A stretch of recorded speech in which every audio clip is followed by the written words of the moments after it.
Welcome to Between Two Chairs, Demystifying Commercial Real Estate, the podcast that brings you the latest insights and trends on the South Florida commercial real estate market, with your hosts, Fernando Arencibia Jr. and Jennifer Woolman. In each episode, we dive into the world of commercial real estate and break down complex concepts to make them accessible for everyone. Whether you're a real estate professional, a curious investor, or just interested in the South Florida market in general, Between Two Chairs is the podcast for you. So pull up a chair and join us.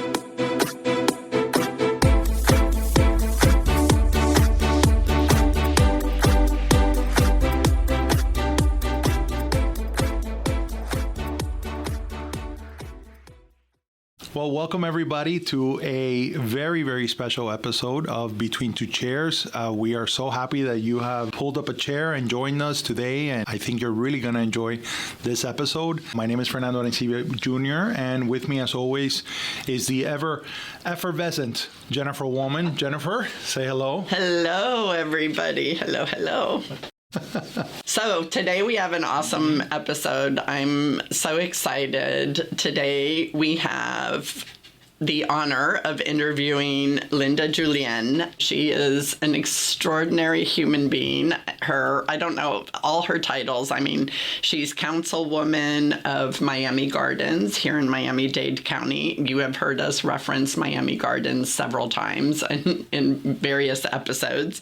She's an adjunct professor at Miami-Dade College. She is a governor on the residential board of Miami Realtors, and she is a broker of a real estate firm here in Miami-Dade County as well, doing residential and commercial real estate and new developments. And she is an incredible woman. She volunteers. She spends so much time with her friends, clients, constituents that you can't help but fall in love with her when you meet her. She is just all around amazing. And today she is going to share a bunch of insights with us on the city of Miami Gardens, which we were talking about over the years, how perfectly situated Miami Gardens is, because it's at the crossroads of everything. It's like the crossroads of Miami-Dade County and Broward County.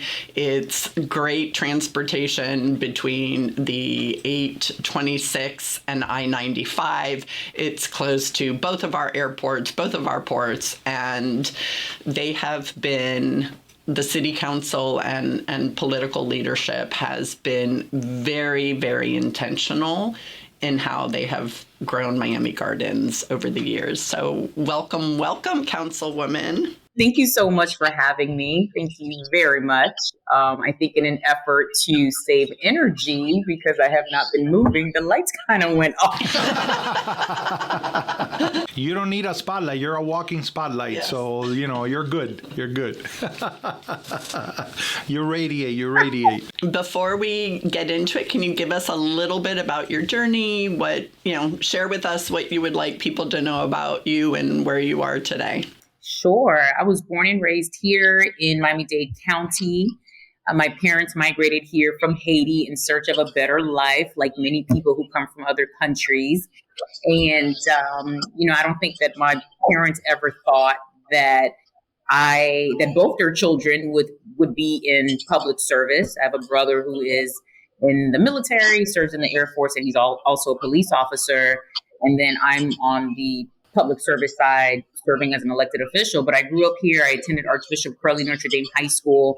I went to Florida International University for undergrad and Florida Atlantic University for graduate school, and thought that I was going to have a career in law, wanted to go to law school, and then the universe had other plans for me. And and then after receiving my master's degree, I wanted more, and I went and got my real estate license, and voila, here I am. And so I started my journey in North Miami, worked there for about 9 years, purchased my first house in 2017 in Miami Gardens. And it was such a joy. And I remember being a part of the process. And, I studied government. So I attend council meetings. Like, this is kind of like a part of what I do.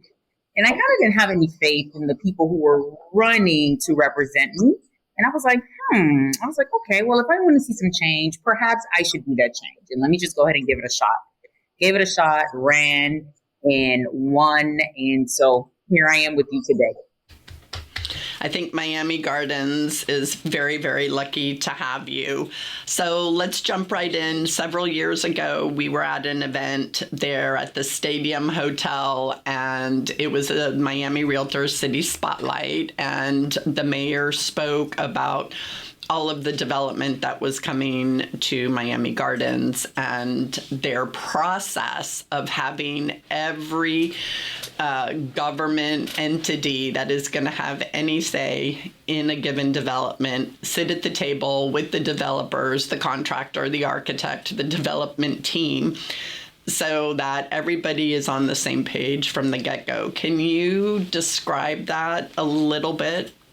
Absolutely. And so one of the things that we pride ourselves on in Miami Gardens is community input and stakeholder input. And so when we're looking to build, when we're looking to construct, if we're working on a strategic plan, no matter what it is, we always want to have some input. And so, yes, we do bring stakeholders to the table when it comes to planning the future and the longevity of the city of Miami Gardens. And so developers come in and they pitch a project, and other developers will come in, or subcontractors or community stakeholders are a part of that conversation. We truly believe that we don't have all the answers, and we don't expect to have all the answers, but team, together, everyone achieves more. And that's always our mindset when we do business in Miami Gardens. So all are welcome. We take some ideas, we toss out other ideas, but together we put together this thing that can work for the embetterment of Miami Gardens and its stakeholders and constituents. And we just want to highlight we try to demystify concepts here, but it's a rare thing, right? It's a very special thing that Miami Gardens is doing, because the most municipalities don't bring all the stakeholders together. Oftentimes when you're going through the process of getting a development approved, it has to go through different departments, and then every department, oftentimes, unfortunately, they have their walls up, right? And sometimes you feel as you're going through that process that the right hand doesn't know what the left hand is doing, because you'll get a comment from one department telling you that this works, and then the other department says it doesn't work for them. And so when you have everybody together from the very beginning, then at least everybody understands what is the ultimate goal, and I think it probably allows them to work together closer. Is that what you have found out in regards to how the interdepartmental collaboration works? Yes, it is. And we found that, compared to other practices, it is a best practice. We often look at other municipalities or other government structure, and, we look to see what they're doing, because we're always looking for best practices and, the things to do and things to maybe stay away from. And we have found that this is one of our better practices, bringing everyone to the table, because you never know what you're going to get. And then you put all that together, and then you get to pick and choose those things that work for the majority of the people. I think that's awesome. And I think at a time where, across the country, just development has slowed so much, the whole development process, especially like if you talk to most practitioners or most developers, they're going to tell you that their number one issue besides zoning is how long it takes them to get permits done, right? Like the permitting process is super, super long. I feel like doing it your way, the way that Miami Gardens has developed their process streamlines that, right? And cuts out a lot of the back and forth and the frustration that all parties would feel. So kudos to you. And if I may, Jennifer, I wanted to connect this because I just thought about it, and it is that a lot of times you, Linda, being a realtor, can appreciate the fact that, a lot of the clients that come to you, they don't transact every day. They don't go through the process, right? They don't have multiple transactions under the belt and that experience that you built.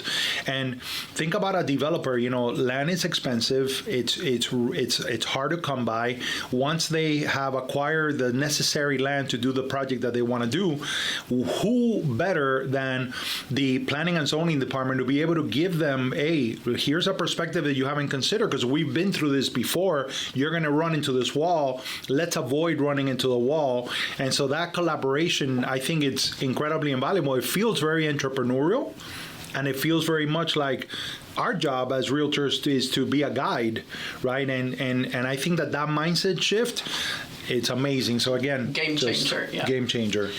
You guys should be a case study, and we should take the show on the road. How to do good government. Right. So you guys have big projects going on right now, right? 116 acres sold, which was the old Calder race course. It was purchased in 2022 by New York-based Link Logistics, a division of Blackstone. They're building, 2.3 million square feet of industrial, right?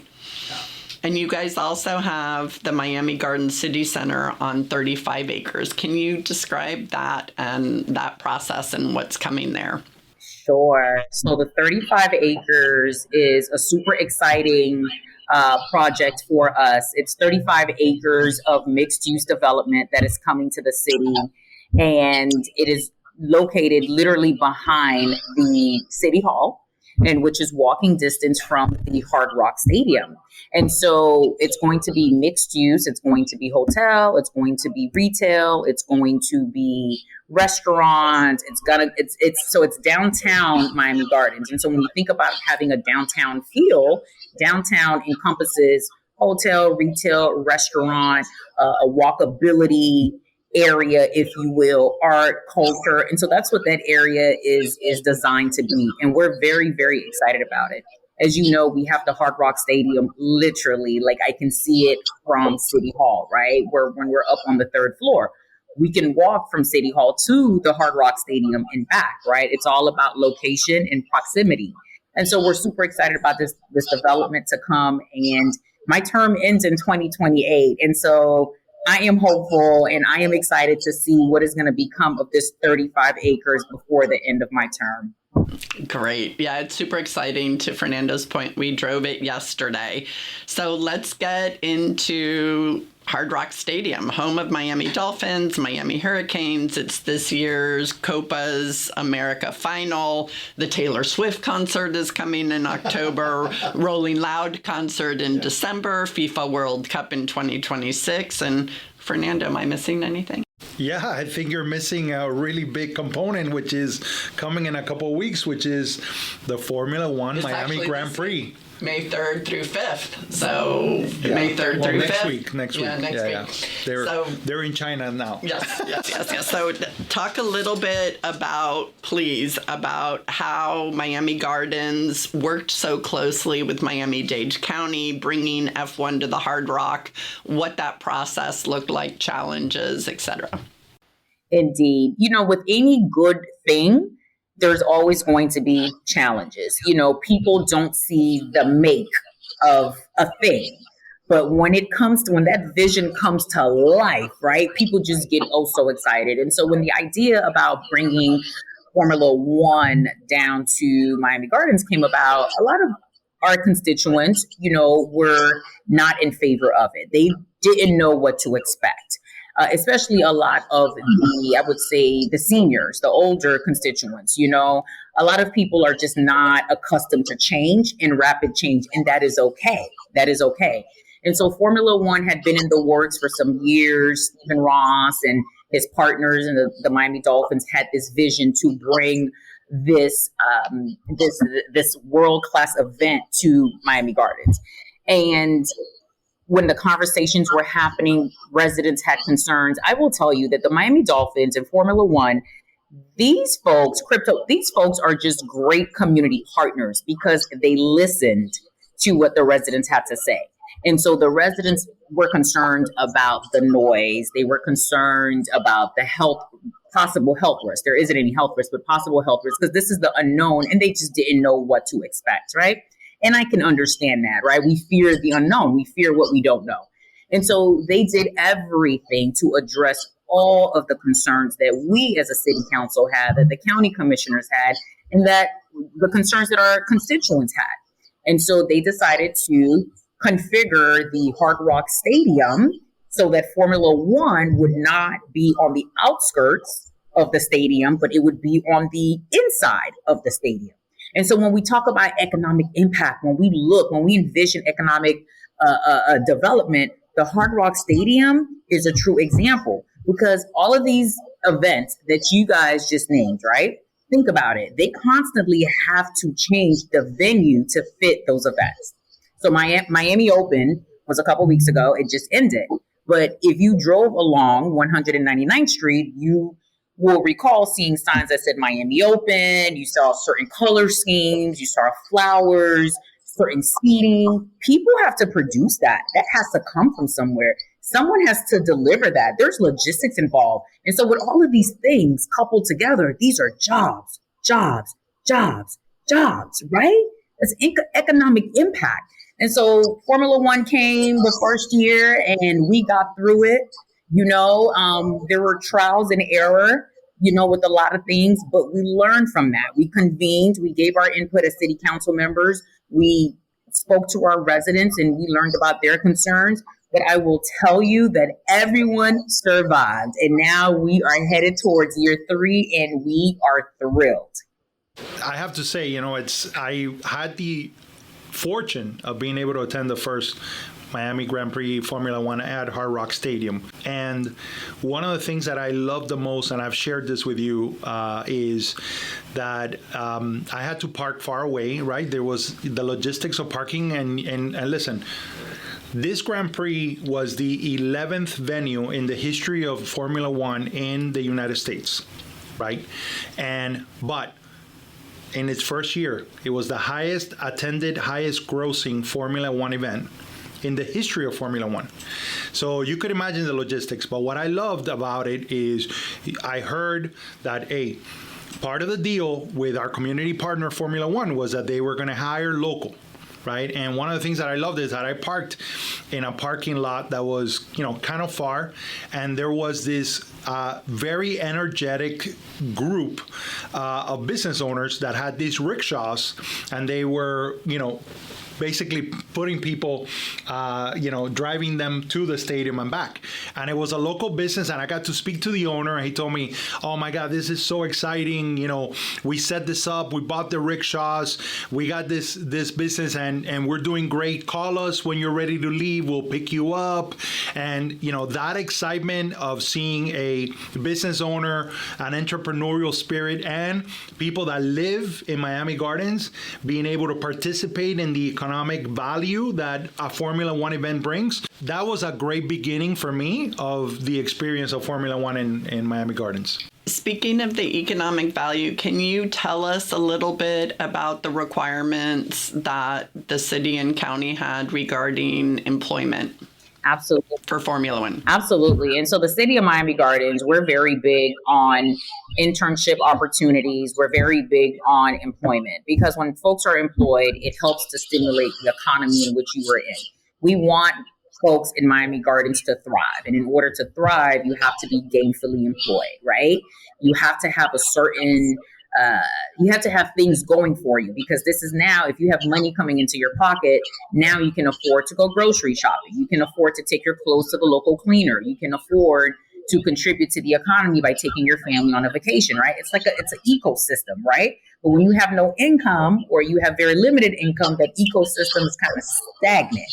And so we were very intentional about Formula One hiring local businesses in our city.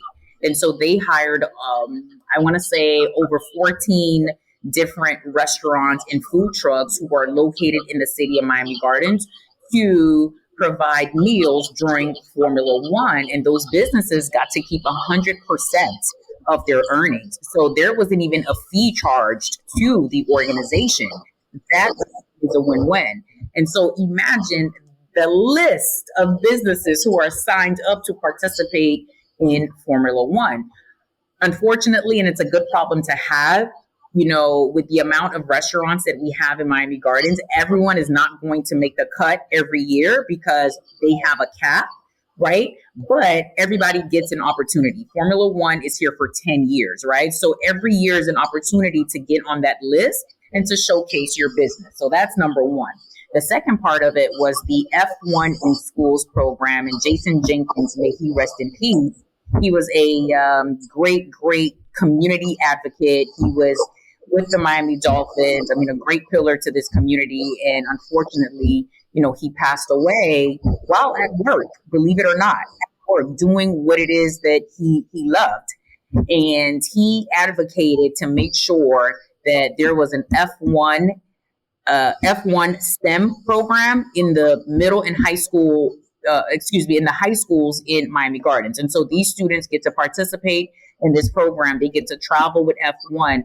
They get the opportunity to understand the engineering behind these cars and what it is that makes these cars move so fast. What it is that, why are these special tires designed this way? What materials are they using? Everything that deals with science, technology, engineering, and mathematics, right? But it's also racing. When you're a child, if you've had children or grandchildren or nieces and nephews, like they play with race cars and vroom, vroom, but there's if you think about it, a science behind it. And so now these kids are doing something that they find to be fun, right? And it's a learning experience for them. So that was one of the other things that we had Formula One agree to. There's the light again. Formula One, in addition to providing signing a memorandum of understanding for them to provide us with funding to help towards the economic impact of our constituents and business owners. I think that's such a great thing because, this is a race that is so, and really an entire series that is so tech driven, right? And to your point is the attractiveness of learning math, science, tech from that fun perspective in a vehicle that it's filled with technology. It has over 200 sensors that are picking up data points, right? And then the in-race decisions that are being made based on that, I think those classes must be extremely fun and exciting for the kids. Definitely capture the kids' attention more than sitting in a classroom and trying to learn the theory of it versus seeing it in this exciting setting. And more importantly, F1 there are a lot of leadership lessons there as well, which the kids probably don't even realize that they're getting just by being a part of the whole F1 experience. So great job again in the intentionality that you guys used in bringing them. Yeah, I wanted to ask you a question because I think this is a beautiful thing. The first Formula One Grand Prix race ever happened in May 13th of 1950 in Silverstone in England, in London. The 2022 Miami Grand Prix, the inaugural Grand Prix at Hard Rock Stadium. For the first time, I found this is like stats that were given before the first race. So I kept it. For the first time in the F1's long history, the championship will be hosted in a predominantly African-American community, Miami Gardens, renowned for its small businesses and impressive food scene, particularly its soul food and Caribbean restaurants. Speak to that, because I think that is, since 1950, that's a very cool thing. And you and I spoke about this, we mentioned it yesterday, that for years, every time you would turn on the TV and the Dolphins were on, people were saying live from South Beach, even though we were nowhere near South Beach, right? And more people have celebrated the fact that the stadium is in Miami Gardens. So can you mention a little bit of that? Because it's got to be a great source of pride for Miami Gardens to host this race. Absolutely. So culture, everything that you just said, Fernando, right? The one word that comes to my mind is culture. We come from a melting pot. We come from all different backgrounds. We have so many different people living here in South Florida, particularly in Miami. People come to Miami, travel here for the culture. They travel here for the food. It's an experience. And yes, imagine bringing a sport like this in the middle of an African-American community that is surrounded by tons of culture, soul food, Hispanic food, Latin food, you name it, right? Culture. And people come here for that experience because, quite frankly, coming from another state or maybe another country, you're probably not exposed to Haitian food. You're probably not exposed to griot and pickles and bun and peze. You're exposed to sancocho, you're not exposed to all of these different varieties of food, collard greens, mac and cheese. And so people come here for the experience. They come here for the culture. And again, it's that ecosystem, right? Because now it allows these restaurant owners to produce tons of food and to make some money from it, right? And then these people leave with an experience. And so they say, hey, you've been to Miami before? When you go to Miami, make sure you go to Lorna's Caribbean Kitchen. Their food is amazing.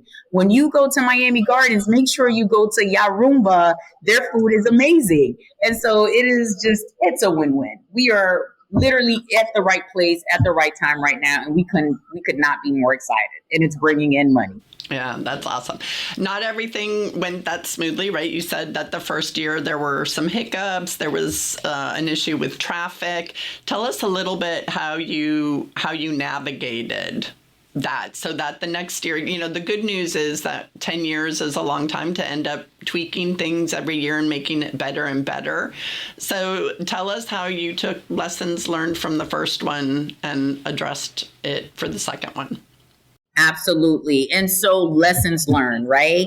Every year there will be lessons learned. We will never get this thing perfect because there is just no perfect system in anything.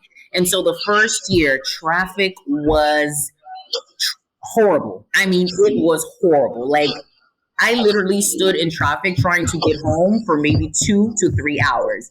And remember, the first year, Michelle Obama was there. Her brother was there. Okay, they had them on the big screen on ESPN, and it made sense to me why during the race I was walking to get somewhere, and there were these guys with like these bulletproof vests on, and they had these things behind their ears with antennas and stuff, and it looked like a whole military SWAT team, if you will. And I was just like, what is happening here, right? And they were like, move, get out the way, move. Like, okay, it was like a pandemonium, right? And then later on, as I'm watching like the news coverage and stuff, they said Michelle Obama was at Formula One. And I said, oh, well, go figure. It makes sense, right? Why these people were there. But the traffic was horrible. It was horrible. It was bumper to bumper. I remember they shut down the roads. And when you left the stadium, you could only just go one way. It was horrible. Year 2, I got to Formula One. I left Formula One, and it was just kind of like, traffic? What traffic? Like, I totally forgot that we had issues with traffic. And the reason why that happened is because we sat down with the Hard Rock Stadium. We sat down with Miami-Dade County Police, and we said, listen, this event is happening here in our backyard. And so we know our community, and we know our community best. We know our residents. We know them by first name. We know the ins and outs of the neighborhood. Why don't you help us? Why don't you allow us to take the lead on creating the traffic pattern and the safety pattern, and you can follow our lead, and then we can make this thing work. And that's exactly what happened. Miami Gardens PD took the lead on it. We worked with the FBI. We worked with Miami-Dade County Police, as well as all the other agencies out there, El Portal Police Department, Miami Shores Police Department, but Miami Gardens took the lead on its community. When you know your community and you know your home, you will be a better leader. And everyone followed suit, and voila, the traffic issue was resolved. You're going to run into a little bit of traffic, but it's like bumper to bumper, but you're still moving. You are not at a standstill. And so I think that was a benefit. And I think that's great that you guys address that, because you want the person who's coming here and attending this kind of event to have a positive experience for the entire event. And if you have this great experience while you're there, you're not going to remember so much the great experience as you're going to remember that it took you 4 hours to get home to go half a mile, right? So you want to make sure that traffic is an afterthought, right? That they're not thinking about that. They're thinking about what a great time you had. And you said something that you're never perfect. And that reminded me, I gave Fernando this little book for today. It's F1 quotes. And I remember reading one by Max Verstappen that addresses your perfection idea. It says, I think you improve on everything. You're never perfect. End quote. So I like that you guys took that into consideration. Improve, but don't aim for perfection. A quote from the reigning champion, exactly, 3-time champion of Formula One. So you mentioned 2028. And I would love if you could kind of bring it all in and give us, what is your vision and your expectation of Miami Gardens over the next 4 years? Vision for Miami Gardens. My vision for Miami Gardens over the next 4 years is to create so much economic opportunity that it will raise the average median income in Miami Gardens. And so my goal is by the time the next census report comes around in 2030, that I can look at the census report from 2020 and say, aha, look, the average median income went from X amount of thousands of dollars per year to now X amount of thousands of dollars per year. And I will know that a lot of that came from the economic opportunities that we were intentional about bringing into Miami Gardens. I think you answered it, because I believe that you probably expect that will be the case, right? That there will be an increase in median income. I love that.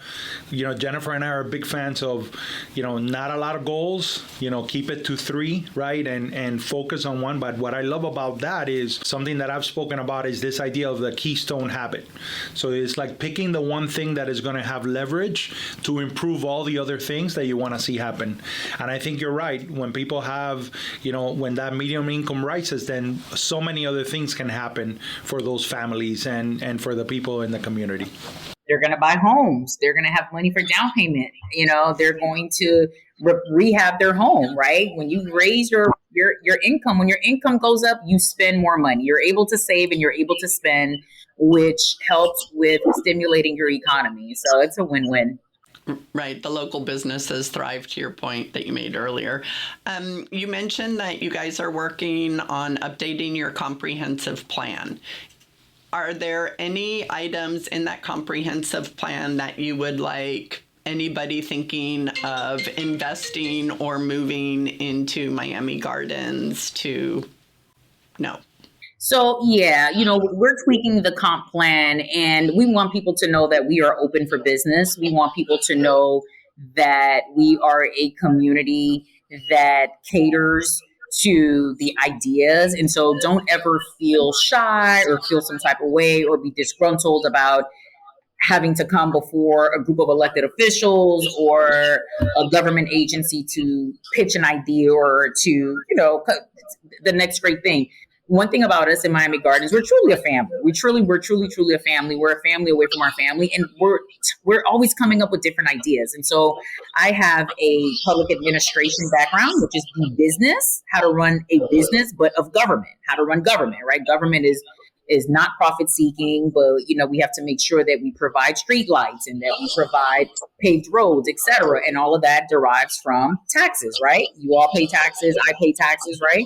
So that's different from a for-profit business, such as, let's say, Apple or Target, right? That is profit seeking. And so we tell people all the time, like, we have so much talent on the city council. I have a real estate background as well. And we have 2 educators on our city council. We have entrepreneurs, we have logistics, and so with all of those great minds coming together, we create magic. So our doors are always open. Please, please, please. We are a friendly community. We're a friendly bunch. All ideas are welcomed. And, we're always looking for the next great thing in Miami Gardens. How do you balance? So thinking of progress, and I'm thinking of several examples that we have in Miami-Dade, and you spoke a lot about culture of your area. How do you stimulate new growth and economic development and still preserve the culture, the mom and pops, and not have the success go so high that now those locals are priced out of their market? Being intentional and understanding that there is room for everyone to thrive. There's a place for everyone to thrive. And so we allow people to come in, on all different scales, all variety of scales. And we create a pathway for everyone to play a role and to be successful. One thing that I will tell you, I don't know if you attended the last City Spotlight in North Miami, but the mayor talked about the CRA, the Community Redevelopment Agency, right? And how they provide money to businesses and developers to come into that city. And every city is different. Everyone functions different. In Miami Gardens, we don't do that. And that we don't have to do that because there's just so much people want to come to Miami Gardens that we don't have to provide them incentives to come into our city. They're coming. Like, we're running out of room. And so for us, that's a win-win. We don't have to provide money to developers. I'm like, giving money to developers, but they're gonna make some money, building these projects, etc. And then why should we as a government provide the money? We're in such a good position. We don't have to do that. They're coming to us because they see the value in the land. They see the value in everything that's happening in our city. That's amazing. Well, I want to thank you. We always learn so much whenever we sit down and speak with you. Your energy and love for Miami Gardens is infectious. So I want to thank you for all you do. And and Fernando and I always wrap up every episode with a quick fun fact. So my fun fact for the day is, according to racer.com, and Fernando made me nervous with all of his F1 stats, but according to racer.com, the inaugural Miami Grand Prix in 2022 averaged a record 2.6 million viewers, and the 2023 season had 3 of the 4 largest live F1 audiences in history on U.S. television, with Miami, leading the way. So Miami Gardens was in the spotlight, and the number of people that saw your beautiful city and everything that makes us love living here, was spotlighted. So thank you for doing that. Well, I'm going to throw a curveball, and instead of a stat, I'm going to give everybody a recommendation that when you're in Miami Gardens, go to Yarumba Restaurant. It's a beautiful Dominican place, very vibrant, amazing food. All right. The plates are large. Yeah, huge portions. Huge portions. But the food was amazing. We had the pleasure of having the company of Councilwoman. It just made it all that better. Linda, I just wanted to say, you're a realtor, you're a councilwoman, but you are, more importantly for us, our friend, and we appreciate everything you do and everything you're doing for your city, for our county, for our state, and our nation. I want to say something about what Miami Gardens, the gift that Miami Gardens has given to the city of Miami. We are one of the only cities that can say that we have every major sports team, all right? But we also are hosting a World Cup. Olympics are on the way. And we have Formula One, right? And very few cities can say that around the world. And that is definitely a gift to South Florida. So just like you are a gift to Miami Gardens. Yeah, Fernando, and the World Cup is going to be played at the Hard Rock Stadium as we're making a stop in Miami Gardens. That's right. Yep, you guys are on fire. Absolutely. Thank you so much for your time and all the great work you're doing. We look forward to seeing you again soon. Thank you so much, guys. This was really fun. Thank you so much. I truly appreciate you guys, and looking forward to hosting you guys in Miami Gardens again. Definitely. Thank you, everybody, for joining us on this special episode. Hope you enjoyed it. We'd love any feedback that you have to provide, and appreciate you listening. Bye. Bye.